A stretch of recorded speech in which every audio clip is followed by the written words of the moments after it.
बिस्मिल्लाहिर्रहमानिर्रहीम। बच्चों, कैसे हैं आप लोग? मुझे उम्मीद है आप सब खैरियत से हैं, अपना काम बड़ा भरपूर तरीके से कर रहे हैं। बेटा, आज हम एफएससी पार्ट 2 का चैप्टर 13 जो है उसका हम आज टॉपिक करने लगे हैं, resistivity and it's dependence upon temperature. तो चलें बढ़ते हैं अपने लेक्चर की तरफ। आप अपनी कॉपी पेंसिल्स वगैरह जो हैं उनको रेडी कर लें। ठीक है जी।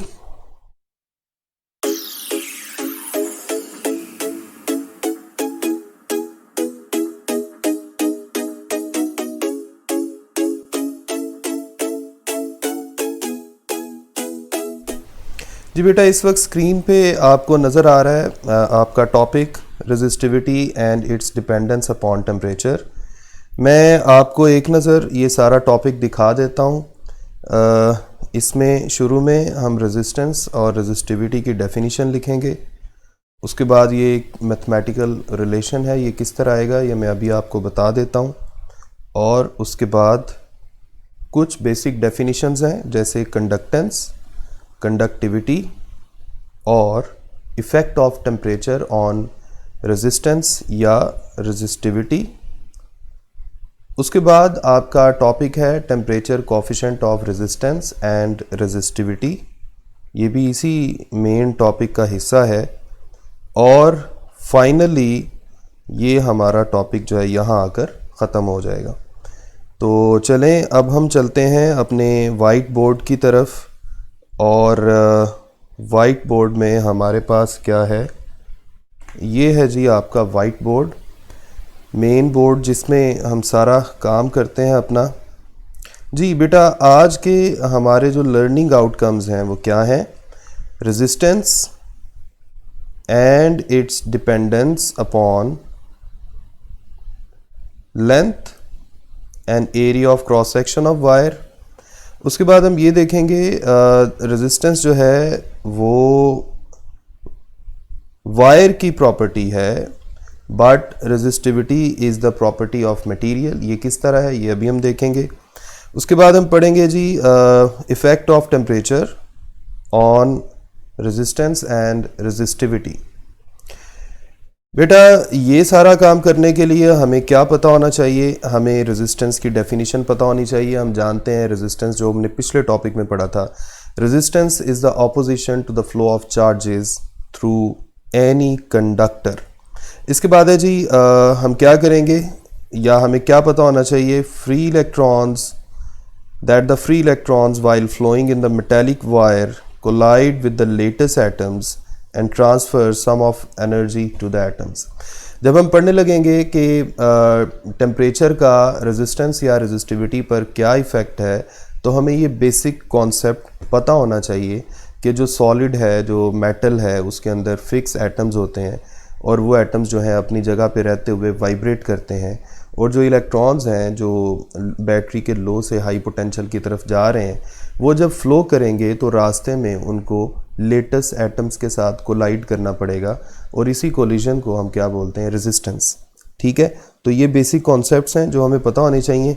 और चलें हम अब बढ़ते हैं अपना जो हमारा मेन टॉपिक है, resistivity and it's dependence upon temperature. अच्छा, इससे पहले कि हम रेजिस्टेंस और रेजिस्टिविटी की डेफिनेशन की तरफ बढ़ें, इससे पहले कि हम रेजिस्टेंस और रेजिस्टिविटी को कंपेयर करें, सामने स्क्रीन पे आप देख रहे हैं कि मैंने रेजिस्टेंस और रेजिस्टिविटी को कंपेयर भी किया है। ठीक है, तो ये काम हम बाद में करेंगे, लेकिन सबसे पहले हमारे पास एक मैथमेटिकल रिलेशन है। ये किस तरह से आएगा ये हम देखते हैं। बेटा, इसमें सबसे पहले आप इमेजिन करें कि हमारे पास एक वायर है। ये फ़र्ज़ करें हमारे पास वायर है जिसको मैं काफ़ी बड़ा करके बना रहा हूँ। इस वायर की लेंथ है L और इसका एरिया ऑफ क्रॉस सेक्शन है A। अब हम जानते हैं कि सॉलिड जो है उसके अंदर लेटेस्ट एटम्स जो हैं वो फिक्स होते हैं, अपनी जगह पे रहते हुए वाइब्रेट करते हैं। फ़र्ज़ करें ये लेटेस्ट एटम्स हैं, ठीक है। और यहाँ पे फ़र्ज़ करें ये जो ब्लैक कलर के मैं डॉट्स लगा रहा हूँ, these are actually free electrons. ठीक है। अच्छा, अब एक बेसिक कॉन्सेप्ट है कि अगर आप वायर की लेंथ को बढ़ा देंगे तो जो फ्री इलेक्ट्रॉन्स हैं उनको ज़्यादा फासला कवर करना पड़ेगा और ज़्यादा एटम्स के साथ उनको कोलाइड करना पड़ेगा। जब वो ज़्यादा एटम्स के साथ कोलाइड करेंगे तो हम कह सकते हैं रेजिस्टेंस जो है वो भी ज़्यादा होगी, यानी resistance is directly proportional to the length of wire या लेंथ ऑफ कंडक्टर। इसी तरह अगर हम एरिया ऑफ क्रॉस सेक्शन की बात करें, यानी एक मोटी वायर है उसके अंदर से अगर आप इलेक्ट्रॉन्स के फ्लो को इमेजिन करें तो वो इजी होगा as compare to thin wire. जैसे आप आसान से एग्जांपल लें कि आप एक बड़े डोर के अंदर से इजीली गुजर सकते हैं, लेकिन अगर डोर से गुजरने का रास्ता ही बहुत छोटा है तो आपको काफ़ी देखभाल के चलना पड़ेगा। ठीक है, इसका मतलब ये हुआ कि अगर एरिया ऑफ क्रॉस सेक्शन ज़्यादा होगा तो इलेक्ट्रॉन्स को गुजरने की जो ऑप्शन है वो इजी होगी, लेकिन अगर एरिया ऑफ क्रॉस सेक्शन कम होगा तो फिर इलेक्ट्रॉन्स को मुश्किल से पास करना पड़ेगा। यानी हम कह सकते हैं कि इलेक्ट्रॉन्स की मोशन जो है वो एरिया ऑफ क्रॉस सेक्शन के इन्वर्सली डिपेंडेंट है, यानी एरिया ऑफ क्रॉस सेक्शन ज़्यादा है तो मोशन इजी है, यानी रेजिस्टेंस कम है। इसी तरह एरिया ऑफ क्रॉस सेक्शन अगर कम है, रास्ता बंद है, तो फिर मोशन मुश्किल से होगी और हम कह सकते हैं रेजिस्टेंस ज़्यादा है, यानी resistance is inversely proportional to the area of cross section. ये हम लिख सकते हैं, ये जो दूसरा रिलेशन आप देख रहे हैं। ठीक है, अब आपने क्या किया, इन दोनों रिलेशंस को कंबाइन किया। जब आप इनको कंबाइन करेंगे तो आपके पास आ जाएगा R is directly proportional to L over A। जब आप प्रोपोर्शनैलिटी को ख़त्म करते हैं तो हमेशा एक कांस्टेंट ऑफ प्रोपोर्शनैलिटी आता है, और यहाँ जो कांस्टेंट ऑफ प्रोपोर्शनैलिटी है इसको हम रो से जाहिर करेंगे। ठीक है, और यही रो जो है इसे हम बोलते हैं रेजिस्टिविटी या इसका दूसरा नाम है स्पेसिफिक रेजिस्टेंस। रेजिस्टिविटी या स्पेसिफिक रेजिस्टेंस। तो आपके पास यहाँ से रेजिस्टिविटी का एक रिलेशन बन जाएगा। अगर आप एरिया ऑफ क्रॉस सेक्शन को लेफ्ट हैंड साइड पर ले आएँ तो वो मल्टीप्लाई हो जाएगा, ये बन जाएगा RA डिवाइडेड बाय L। ठीक है, so this is the relation for resistivity. अच्छा, अब हम सबसे पहले रेजिस्टिविटी को डिफाइन कर लेते हैं कि रेजिस्टिविटी है क्या। ठीक है जी, अच्छा रेजिस्टिविटी को डिफाइन कर देता हूं यहां पर, इधर हम रेजिस्टिविटी को डिफाइन कर देते हैं। बेटा रेजिस्टिविटी को डिफाइन करने के लिए आपको रेजिस्टिविटी का रिलेशन जो है या जो इक्वेशन अभी अभी हमने लिखी है ये जहन में होना चाहिए, RA over L, RA over L, ये रिलेशन। अच्छा, इसमें हमने फ़र्ज़ करना है कि हमारे पास जो वायर है इसकी लेंथ भी 1 मीटर है और इसका एरिया ऑफ क्रॉस सेक्शन भी 1 मीटर स्क्वायर है। अगर देखें लेंथ 1 मीटर है, area of cross section 1 metre square है, तो हम कह सकते हैं कि इस वायर का जो वॉल्यूम है, वॉल्यूम का बेसिकली फॉर्मूला होता है एरिया मल्टीप्लाइड बाय लेंथ, तो हम कह सकते हैं इस वायर का जो वॉल्यूम है दैट इज़ 1 क्यूबिक मीटर, यानी यूनिट वॉल्यूम। ठीक है, तो अब देखें अगर हमारे पास एक यूनिट वॉल्यूम वाली वायर है तो उसकी जब हम रेजिस्टेंस मेजर करेंगे, उसकी जितनी भी रेजिस्टेंस आएगी उस रेजिस्टेंस को हम नाम देंगे स्पेसिफिक रेजिस्टेंस या रेजिस्टिविटी।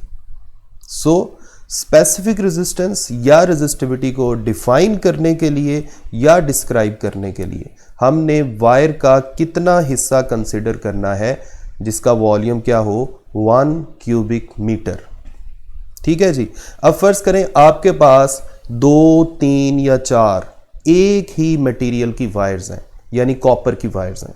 अगर सारी कॉपर की वायर्स हैं यानी सेम मटेरियल की वायर्स हैं, तो फर्ज करें एक वायर की लेंथ ज़्यादा है, दूसरे की कम है, एक का एरिया ऑफ क्रॉस सेक्शन ज़्यादा है, दूसरे का कम है, इससे कोई फ़र्क नहीं पड़ता, क्योंकि जब आपने रेजिस्टिविटी को डिफ़ाइन करना है तो हमने रेजिस्टिविटी के डिफ़ाइन करने के लिए कंडीशन रखी है कि हमने वॉल्यूम को फिक्स कर देना है, यानी कितना वॉल्यूम कंसिडर करना है, 1 क्यूबिक मीटर। अगर आप 1 क्यूबिक मीटर वॉल्यूम कंसिडर करेंगे तो आपके पास जितनी भी वायर्स हैं अगर इनका मटेरियल सेम है then their resistivity must be same, क्योंकि आप सेम वॉल्यूम कंसिडर कर रहे हैं। फर्ज करें एक वायर इतनी लंबी है, दूसरी वायर इतनी बड़ी है, तो लेकिन जब आपने रेजिस्टिविटी को डिफाइन करना है तो आपने रेजिस्टिविटी को डिफाइन करने के लिए एक फिक्स वॉल्यूम कंसिडर करना है, चाहे वायर छोटी है चाहे वायर बड़ी है। इसका मतलब है एक फिक्स वॉल्यूम जब आप कंसिडर करेंगे तो उसकी रेजिस्टेंस तो सेम ही आएगी, क्योंकि वॉल्यूम आप सेम कंसिडर कर रहे हैं। So resistance of metre cube of wire is called resistivity, और रेजिस्टिविटी सेम मटेरियल के लिए सेम होगी। क्यों? क्योंकि अभी मैंने आपको ये रीज़न बताई है कि अगर सेम मटेरियल होगा तो चाहे लेंथ या एरिया में डिफरेंस ही क्यों नहीं है, फिर भी हमने वॉल्यूम एक जैसा कंसिडर करना है, और अगर एक जैसा वॉल्यूम कंसिडर कर रहे हैं then resistance of same volume if material is same would be same, so resistivity would be same. ठीक है जी। तो डेफिनेशन इसकी मैं ये लिख सकता हूं, it is the resistance of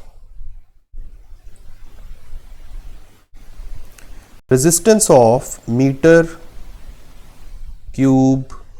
cube से मुराद है कि ऐसा वॉल्यूम जो कितना है 1 cubic metre cube of wire.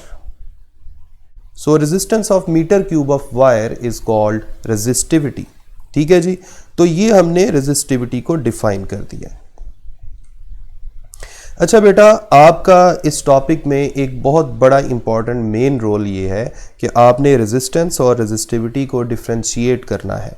Question में अक्सर वो ये भी पूछ लेता है कि write down the differences between resistance and resistivity. अच्छा बेटा, अगर मैं रेजिस्टेंस की बात करूं तो रेजिस्टेंस जो है जी, रेजिस्टेंस जो है आप देखें, इसकी सबसे पहले आप डेफिनेशन लिखेंगे। Resistance is the opposition to the flow of charge carriers, simple. अच्छा, अब आगे देखें रेजिस्टेंस का अगर मैं फार्मूला बनाऊं, रेजिस्टेंस का फार्मूला यहां मैं लिख देता हूं, R is equal to rho L over A। अब देखें, मैंने आपको बताया था कि अगर रेजिस्टेंस को डिफाइन करना है तो हमने वॉल्यूम को फिक्स नहीं किया, लेकिन रेजिस्टिविटी को डिफाइन करने के लिए वॉल्यूम को फिक्स किया है। अगर मैं रेजिस्टेंस की बात करूंगा तो इसके रिलेशन से हमें नजर आ रहा है that resistance is directly proportional to length and inversely proportional to area. यानी रेजिस्टेंस लेंथ पे भी डिपेंड करती है, एरिया पे भी डिपेंड करती है, और चूंकि राइट हैंड साइड पे आपको रेजिस्टिविटी यानी रो भी नजर आ रहा है, और हम जानते हैं रो किस पे डिपेंड करती है, मटेरियल पे। इसका मतलब है ये मटेरियल पे भी डिपेंड करती है। ठीक है जी। इसके अलावा हम कह सकते हैं resistance is the property of wire, क्योंकि अगर आप वायर को चेंज कर देंगे, चाहे मटेरियल सेम ही क्यों नहीं है, अगर वायर मुख्तलिफ होगी, फर्ज करें वायर की लेंथ में डिफरेंस है, एक वायर छोटी है, दूसरी वायर बड़ी है, तीसरी वायर उससे बड़ी है, या एक वायर मोटी है, दूसरी बारीक है, तीसरी उससे बारीक है, यानी अगर लेंथ में फ़र्क है, एरिया ऑफ क्रॉस सेक्शन में फ़र्क है, तो वायर की रेजिस्टेंस मुख्तलिफ होगी। लेकिन मैं दोबारा वही बात रिपीट करूंगा, अगर आप सेम वॉल्यूम कंसिडर करेंगे जो हम रेजिस्टिविटी के लिए करते हैं, तो फिर अगर सेम मटेरियल है तो फिर रेजिस्टिविटी भी सेम आएगी। वो हम आगे चल के बात करते हैं। बहरहाल रेजिस्टेंस जो है, इसके बारे में 4 पॉइंट्स आप लिख सकते हैं। It is opposition to the flow of charges, और दूसरा पॉइंट आप क्या लिख सकते हैं, depends upon length, area of cross section and material, और it is the property of wire, यानी वायर चेंज होगी तो रेजिस्टेंस चेंज हो सकती है। ऐसा यूनिट इसका क्या है, ओहम, ये हम पहले पढ़ के आए हैं। अब हम आते हैं जी रेजिस्टिविटी पर। देखिए रेजिस्टिविटी जो है, it is the resistance of metre cube of wire. अभी मैंने ऊपर इसकी डेफिनेशन लिखी, सबसे पहले आप इसकी डेफिनेशन लिख सकते हैं। उसके बाद इसका सेकंड पॉइंट क्या होगा, it depends upon the nature of material only, यानी ये लेंथ या एरिया पे डिपेंड नहीं करती। मैंने बार बार आपको इसकी रीज़न बताई है, ये लेंथ या एरिया पे डिपेंड क्यों नहीं करती, क्योंकि रेजिस्टिविटी को डिफाइन करने के लिए हमने सेम यूनिट वॉल्यूम कंसिडर करना है। It is the property of specific material, हमने यहाँ लिखा था it is the property of wire resistance के नीचे, और रेजिस्टिविटी के नीचे हम क्या लिखेंगे, it is the property of specific material, यानी अगर मटेरियल चेंज करेंगे तो रेजिस्टिविटी चेंज होगी, लेंथ या एरिया के चेंज करने से ये चेंज नहीं होगी। बेटा इसका ऐसा यूनिट क्या बनेगा, आप इसका फॉर्मूला देखें, जो हमने इसका फॉर्मूला बनाया था, मैं यहाँ दोबारा इसका फॉर्मूला लिख देता हूँ, rho is equal to R A over L. तो देखें रेजिस्टेंस का यूनिट ओहम, रेजिस्टेंस का यूनिट ओहम, एरिया का मीटर स्क्वायर और लेंथ का मीटर, ये आपस में कैंसिल हो गए और आपके पास इसका यूनिट बचेगा ओहम मीटर। तो इस तरह से आप रेजिस्टेंस और रेजिस्टिविटी को आपस में डिफ्रेंशिएट कर सकते हैं। तो ये बेटा एक स्लाइड जो मैंने आपको सारी की सारी बताई है, इसको मैं थोड़ी देर के लिए यहाँ रख देता हूँ ताकि अगर आपको इसका स्क्रीनशॉट लेना है या अगर आपको इससे नोट्स लेने हैं तो आप ले सकें। बेटा इसमें एक छोटा सा पॉइंट और है जो मैंने इन दोनों का कॉमन लिखा है, वो है रेजिस्टेंस या रेजिस्टिविटी। ये दोनों टेम्परेचर पर भी डिपेंड करते हैं। अच्छा, इसकी वजह क्या है ये मैं अभी भी आपको बता देता हूँ, आगे चल के भी ये कहीं ना कहीं हम ज़रूर डिस्कस करेंगे। देखें, अभी मैंने आपको बताया कि जो वायर है, ये जो ऊपर मैंने वायर बनाई हुई है, इसके अंदर एटम्स फिक्स होते हैं और वो अपनी जगह पे रहते हुए वाइब्रेट करते हैं। जब आप इस मटेरियल का टेम्परेचर बढ़ाएंगे तो ये एटम्स जो हैं ये ज़्यादा तेज़ी से वाइब्रेट करना शुरू कर देंगे। इनका जो एरिया है वो बढ़ जाएगा, यानी ये ज़्यादा फासला, ज़्यादा एरिया कवर करेंगे वाइब्रेशन में। वो जो बेचारे इलेक्ट्रॉन थे जो पहले ही बच के जाना चाह रहे थे, अब चूंकि एटम्स की वाइब्रेशन फास्ट हो गई है, एटम्स जो है वो ज़्यादा तेज़ी से वाइब्रेट कर रहे हैं, तो इलेक्ट्रॉन्स के एटम्स के साथ कोलाइड करने के जो चांसेस हैं, जो प्रोबेबिलिटी है, वो बढ़ जाएगी। जब प्रोबेबिलिटी बढ़ जाएगी तो हम कह सकते हैं इलेक्ट्रॉन्स को अब गुजरने में ज़्यादा मुश्किल हो रही है, यानी रेजिस्टेंस बढ़ गई है। ठीक है जी। So if temperature increases, chances of collision of electrons with the latest atoms also increases and hence resistance increases। और एक बात याद रखें, जब रेजिस्टेंस बढ़ेगी तो फिर ऑटोमेटिकली मीटर क्यूब की रेजिस्टेंस भी बढ़ जाएगी, यानी रेजिस्टिविटी भी बढ़ जाएगी। यानी रेजिस्टेंस और रेजिस्टिविटी का टेम्परेचर के साथ डायरेक्ट रिलेशन है इन केस ऑफ कंडक्टर्स। इसके बाद देखें, ये दो छोटी छोटी डेफिनेशंस हैं, कंडक्टेंस एंड कंडक्टिविटी। बेटा कंडक्टेंस जो है ये इसका ताल्लुक रेजिस्टेंस के साथ है, it is the reciprocal of resistance, और कंडक्टिविटी जो है इसका ताल्लुक रेजिस्टिविटी के साथ है, it is the reciprocal of resistivity. Simple, जारी बात है, रेजिस्टेंस ज़्यादा होगी तो कंडक्टेंस कम होगी, रेजिस्टेंस कम होगी तो कंडक्टेंस ज़्यादा होगी। इसी तरह रेजिस्टिविटी और कंडक्टिविटी भी एक दूसरे से इन्वर्सली रिलेटेड हैं। अगर आप इनके यूनिट की बात करें तो चूंकि कंडक्टेंस जो है ये रेजिस्टेंस का रेसिप्रोकल है, तो इसका यूनिट क्या होगा, ओहम का इन्वर्स। ओहम के इन्वर्स को हम MHO भी लिखते हैं और इसी तरह इसको सीमेन भी कहते हैं। इसी तरह रेसिप्रोकल ऑफ रेजिस्टिविटी जो है ये क्या बन जाएगा, ओहम मीटर का इन्वर्स, यानी ओहम को इन्वर्स को आप मो कह सकते हैं, MHO, और मीटर इन्वर्स अलग से इस तरह लिखा जा सकता है। इसके बाद हमारा वो टेम्परेचर वाला पार्ट है कि effect of temperature on resistance and resistivity. Temperature का रेजिस्टेंस या रेजिस्टिविटी पर क्या इफ़ेक्ट है। बेटा इसमें ये सारी जो राम कहानी लिखी हुई है, ये सारी जो स्टोरी लिखी हुई है, ये बिल्कुल वही है जो मैं आपको बता चुका हूँ कि अगर आप टेम्परेचर बढ़ाएंगे तो वायर के अंदर जो लेटेस्ट एटम्स हैं जो अपनी जगह पे फिक्स रहते हुए वाइब्रेट कर रहे हैं, उनकी वाइब्रेशन फास्ट हो जाएगी। उनकी वाइब्रेशन जब फास्ट होगी या उनका एम्पलीट्यूड बढ़ जाएगा, वाइब्रेशन में वो ज़्यादा एम्पलीट्यूड कवर करेंगे, ज़्यादा एरिया कवर करेंगे, तो फिर वो जो इलेक्ट्रॉन्स गुजर रहे थे, जो वायर के अंदर फ्लो कर रहे थे, वो इलेक्ट्रॉन्स इनके साथ ज़्यादा टकराएंगे, यानी चांसेस ऑफ कोलिजन बढ़ जाएगा। और अगर चांसेस ऑफ कोलिजन बढ़ जाएगा तो रेजिस्टेंस बढ़ जाएगी, और अगर रेजिस्टेंस बढ़ेगी तो रेजिस्टिविटी भी बढ़ जाएगी। ठीक है जी।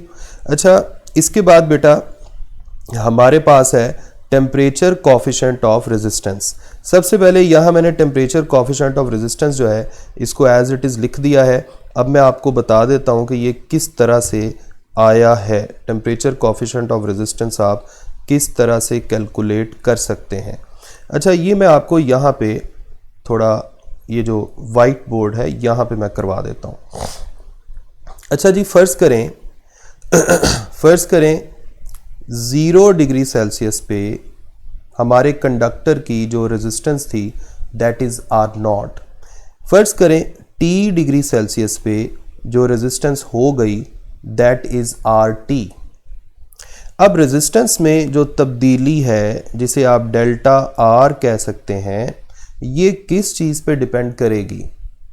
बेटा ये दो चीज़ों पे डिपेंड करेगी। एक तो ये डिपेंड करेगी कि शुरू में रेजिस्टेंस कितनी थी, और दूसरा ये डिपेंड करेगी कि टेम्परेचर में आपने कितना इजाफा किया है। सिंपल सी बात है, एक क्वांटिटी जो है इनिशियली कितनी थी, यानी 0 डिग्री सेल्सियस पे कितनी थी, ये भी मैटर करती है, और फिर आपने टेम्परेचर में कितना इजाफा किया। जारी बात है, जितना ज़्यादा टेम्परेचर में इजाफा करेंगे रेजिस्टेंस में तब्दीली भी उतनी ही ज़्यादा आएगी। So change in resistance depends upon these two things. अब आप इनको कंबाइन कर लेंगे। Now combining these two expressions we can write R naught T, ये आपके पास आ गया जी। अच्छा, डेल्टा आर जो है ये क्या है, R T minus R naught is directly proportional to R naught T. ठीक है जी। अब आप देखें, अगर हम प्रोपोर्शनैलिटी को ख़त्म करेंगे बेटा, अगर हम प्रोपोर्शनैलिटी को ख़त्म करेंगे तो यहाँ पर जो कांस्टेंट ऑफ प्रोपोर्शनैलिटी आता है ये है अल्फ़ा। क्या है, अल्फ़ा। और यही अल्फ़ा जो है इसे हम बोलते हैं टेम्परेचर कोफिशिएंट ऑफ रेजिस्टेंस। यहाँ से देखें, अल्फ़ा का जो फॉर्मूला बनेगा वो बनेगा R T minus R naught divided by R naught T. तो ये आपके पास अल्फ़ा का रिलेशन आ गया। अब अल्फ़ा क्या है, ये है टेम्परेचर कोफिशिएंट ऑफ रेजिस्टेंस। अच्छा, ये है जी टेम्परेचर कोफिशिएंट ऑफ रेजिस्टेंस। अब हम ज़रा अपनी स्लाइड की तरफ आते हैं। देखें, सेम यही फॉर्मूला यहाँ आपको लिखा हुआ नज़र आ रहा है अल्फ़ा के लिए, और ये फॉर्मूला मैंने आपको यहाँ पर इसको डेराइव कर दिया। ठीक है। अच्छा, अब आप देखें, टेम्परेचर कोफिशिएंट ऑफ रेजिस्टेंस जो है इसको हम डिफ़ाइन भी कर सकते हैं, इसको आप डिफ़ाइन भी करेंगे। अच्छा, पहले आप ये बताएं टेम्परेचर कोफिशिएंट ऑफ रेजिस्टेंस है क्या। देखें, टेम्परेचर कोफिशिएंट ऑफ रेजिस्टेंस जो है ये हम जानते हैं कि टेम्परेचर बढ़ाने से कंडक्टर या मेटल की रेजिस्टेंस बढ़ जाती है। वो कितनी ज़्यादा बढ़ती है उसको न्यूमेरिकली, मैथमेटिकली देखने के लिए जो टर्म है या जो कोफिशिएंट है उसे बोलते हैं टेम्परेचर कोफिशिएंट ऑफ रेजिस्टेंस। यानी टेम्परेचर कोफिशिएंट ऑफ रेजिस्टेंस हमें ये बताता है कि टेम्परेचर में कितनी तब्दीली की जाए तो रेजिस्टेंस में कितनी तब्दीली आएगी। ठीक है जी। तो ये है हमारे पास एक मैथमेटिकल फॉर्मूला। अच्छा, इसको हम डिफ़ाइन किस तरह करेंगे, ये देखें ज़रा गौर से। ऊपर क्या है, रेजिस्टेंस में तब्दीली, नीचे ओरिजिनल रेजिस्टेंस है। जब आप चेंज को ओरिजिनल से डिवाइड करते हैं तो इसे हम बोलते हैं फ्रैक्शनल चेंज। क्या बोलते हैं जी, फ्रैक्शनल चेंज। बेटा, फ्रैक्शनल चेंज बिल्कुल ऐसे ही है जैसे आप अपने मार्क्स की फ्रैक्शन फाइंड करते हैं, obtained marks divided by total marks, ये भी बिल्कुल सेम यही चीज़ है। तो इसे हम बोलेंगे फ्रैक्शनल चेंज इन रेजिस्टेंस, और इसका कोई यूनिट नहीं होगा क्योंकि ऊपर भी रेजिस्टेंस है नीचे भी रेजिस्टेंस है। अब नीचे क्या बच गया, टेम्परेचर। तो अब मैं टेम्परेचर कोफिशिएंट ऑफ रेजिस्टेंस को अगर पूरा डिफाइन करूं तो मैं इसको किस तरह डिफाइन करूंगा, इसकी डेफिनेशन क्या होगी, fractional change in resistance, fractional change in resistance per unit rise of temperature। यानी fractional change in resistance per unit rise of temperature is called temperature coefficient of resistance। और इसका यूनिट क्या बनेगा, आप बताइए मुझे, इसका यूनिट क्या बनेगा, ये बनेगा पर केल्विन, क्योंकि रेजिस्टेंस ऊपर भी रेजिस्टेंस है नीचे भी वही है, वो अपने यूनिट कैंसिल कर देंगे। अब नीचे सिर्फ टेम्परेचर बचा है तो उसका यूनिट बनेगा पर केल्विन। ठीक है जी। तो ये था आपके पास टेम्परेचर कोफिशिएंट ऑफ रेजिस्टेंस। अच्छा, सेम इसी फार्मूला से हम टेम्परेचर कोफिशिएंट ऑफ रेजिस्टिविटी भी फाइंड कर सकते हैं। वो किस तरह फाइंड करेंगे, देखिए ये मैंने यहाँ पर किया हुआ है, मैं इसको ऐसे ही जूम करके आपको दिखा देता हूँ।